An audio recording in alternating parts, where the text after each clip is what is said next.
Things I want to talk about are the myths that people are under when it comes to people who are obese. One of the myths that people think is because they are fat, they are not intelligent.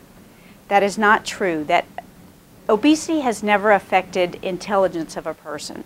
So I think people just view that and are prejudiced against that, because sometimes that is the last thing that is actually able to be prejudiced against is obesity. Another myth is obese people are lazy. There are many obese people who walk for breast cancer, walk for obesity. They have a lot of excess weight, and it's very difficult for them to get up and exercise after the weight becomes too much for them to carry. Even if you're someone at an average height and weight and then you gain 50 pounds for some reason, and you can see that in pregnant women, how much their knees, their ankles, their hips hurt because of that.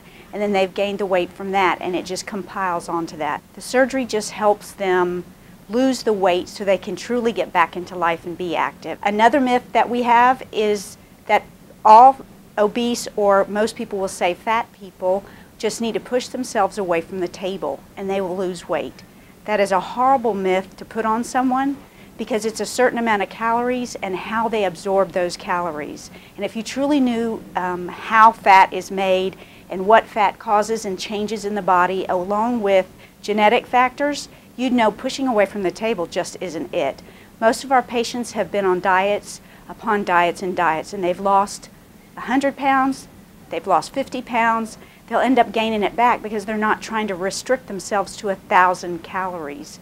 We teach them how to eat correctly, and we eat with the surgery. It's a tool that helps them lose the weight.